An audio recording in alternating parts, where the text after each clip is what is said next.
Bismillahirrahmanirrahim. Assalamualaikum warahmatullahi wabarakatuh. Selamat pagi, salam sejahtera, sampurasun. Apa kabar, beraya kabar priangan semua?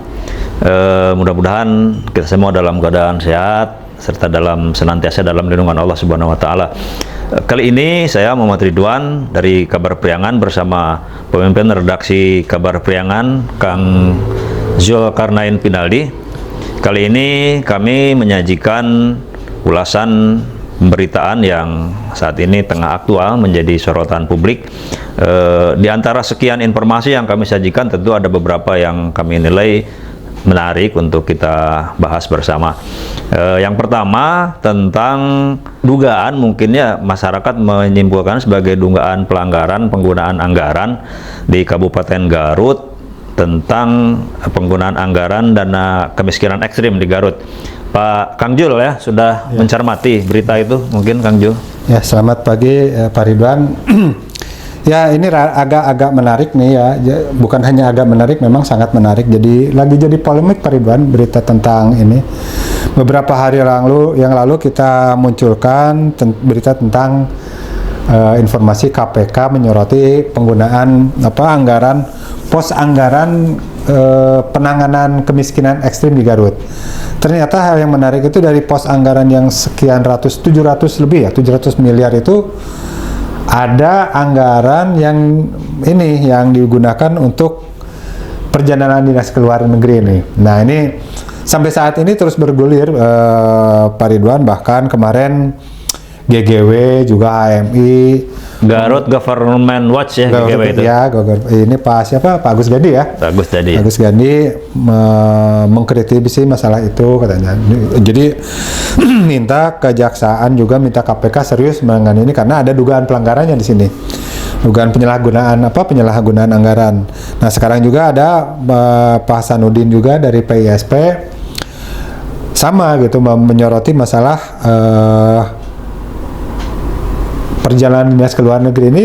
Yang saya soroti sebenarnya tidak hanya soal perjalanan ke luar negeri ini. Dari kami ke beberapa waktu yang lalu juga sempat memunculkan bahwa dari 700 sekian miliar itu cukup besar juga untuk anggaran penanganan kemiskinannya 799 miliar ya. Betul. Digunakan untuk sebagiannya digunakan untuk perjalanan ke luar negeri sebesar 700 juta lebih.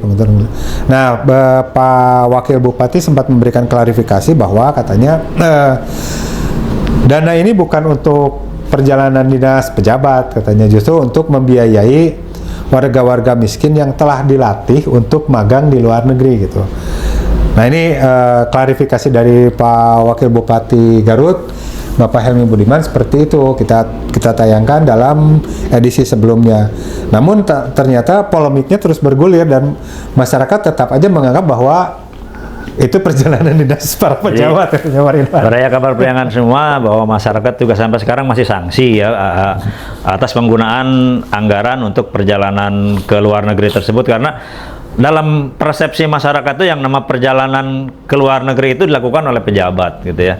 Jadi masyarakat masih menilai hal itu sebagai sebuah dugaan pelanggaran, dan memang seandainya memang itu merupakan sebuah pelanggaran, tentu ini hal yang sangat ironis ya, di mana dana yang seharusnya untuk penanganan kemiskinan ekstrim lagi nih. Nah, untuk diketahui di Baraya Kabar Priangan semua nih bahwa Kabupaten Garut ini tingkat kemiskinannya itu tertinggi ya di Jawa Barat. Bahkan kalau tidak salah Garut itu baru lepas sekarang itu dari desa tertinggal ya. Ya, betul. Dulu desa tertinggal di Garut itu masih banyak, sekarang nih baru belum lama baru lepas dari status desa tertinggal. Jadi sangat ironis seandainya memang sekian ratus juta dana yang harusnya untuk hak masyarakat miskin digunakan untuk perjalanan ke luar negeri ya. Tapi tentu kita juga tidak bisa menjudge atau menilai bahwa Pemkab Garut itu betul melakukan pelanggaran. Tentu harus ada klarifikasi ya dari pemerintah. Ini dugaan ini jangan sampai menjadi isu liar yang bisa merusak citra kepemimpinan Rudi Gunawan dan Pak Helmi ya. Betul, artinya saya pikir KPK kan sudah menggulirkan hal ini ya. Saya rasa KPK nggak bisa, harusnya jangan diam, harusnya diselesaikan. Ada tindak lanjut ya. sudah melempar bola panas nih Pak Ridwan KPK nih. Masa Pak Hasanuddin juga menyatakan seperti itu. Jangan-jangan nanti sama KPK setelah dilempar dibiarkan begitu saja dan akhirnya isunya dingin gitu seperti itu. Ya tentu juga KPK ketika melemparkan isu tersebut saya kira bukannya tidak berdasar, tentu dia juga punya data-data yang akurat saya kira. Betul. Nah ini untuk menghindari isu bola liar di masyarakat, menghindari ketidakjelasan persepsi, seharusnya juga memang ada penanganan masalah ini dituntaskan, apakah secara hukum ataupun mungkin dengan cara-cara lain. Yang jelas seandainya pun memang dugaan ini memang berdasar, ini kejaksaan, kepolisian saya kira bisa turun tangan ya. Betul Pak Ridwan. Kan ini kasus pidana khusus ya, tidak mesti ada pengaduan ya. Ya betul.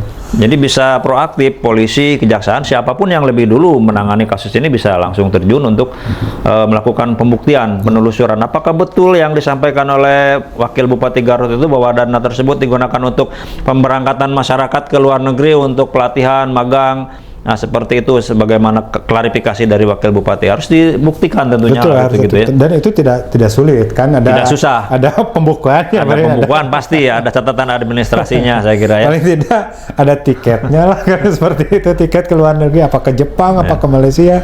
Saya kira sangat disayangkan sekali menjelang akhir jabatan Rudi Gunawan dan Mbak Helmi Buniman, di akhir kepemimpinannya jangan sampai ada nanti malah jadi kesannya jadi akhir di buruk di akhir, Rasul Fatimah gitu ya. Tidak Rasul Fatimah. Ini tugas Bupati dan Wakil Bupati untuk segera menyelesaikan persoalan ini, jangan sampai nanti menyisakan kasus yang buruk lah, citra yang buruk di pemerintahan Kabupaten Garut di akhir masa kepemimpinan tokoh tersebut. Ini Pak Ridwan yang perlu kita soroti juga ya, artinya saya melihat dari pos anggaran yang 700 sekian miliar ini ternyata itu kan untuk belanja publik ya Pak Ridwan ya. Ternyata masih juga ketika kita ungkapkan dalam beberapa edisi yang lalu bahwa dari situ ada poin-poin rapat sekian miliar, jamuan makan minum seperti itu. Terus juga studi banding. Jadi artinya tidak tersampaikan ke publik ya. Ya artinya ketika ada belanja publik yang harusnya terserap oleh publik, ternyata dari situ masih dialokasikan lagi untuk belanja pegawai Pak Ridwan. Ini yang sangat disayangkan kan.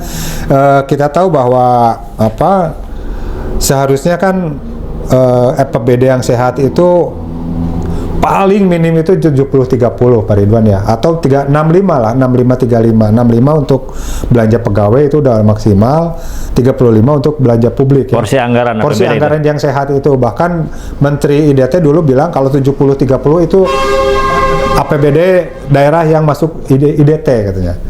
Daerah tertinggal itu yang APBD-nya 70-30, 70% belanja publik, belanja pegawai ya 30% belanja publik. Itu kalau porsinya seperti itu udah masuk daerah tertinggal.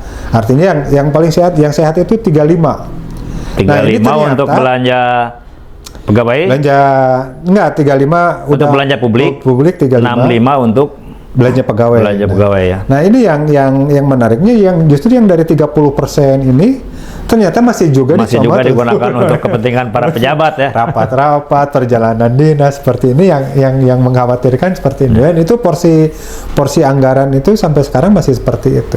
Nah ini makanya ketidakadilan anggaran juga nampaknya juga harus disorot nih kepada panitia-panitia anggaran DPRD Pak Ridwan ya. Mungkin kedepannya kita mendekat pemilu, mungkin kita harus cerdas memilih anggota dewan yang berpihak pada publik itu pada saat penyusunan anggaran seperti itu Pak Ridwan. Baik, cukup Kang Jul, cukup ya. Iya. Baik, demikian Baraya Kabar Priangan semua bincang-bincang kami mengenai pembahasan dugaan penyimpangan anggaran pada anggaran penanganan kemiskinan ekstrim di Kabupaten Garut yang sebagiannya digunakan untuk perjalanan ke luar negeri. Dari saya Muhammad Ridwan dan rekan saya Kang Zulkarnain bin Aldi, wabillahi taufiq wal hidayah. Assalamualaikum warahmatullahi wabarakatuh. Waalaikumsalam warahmatullahi wabarakatuh.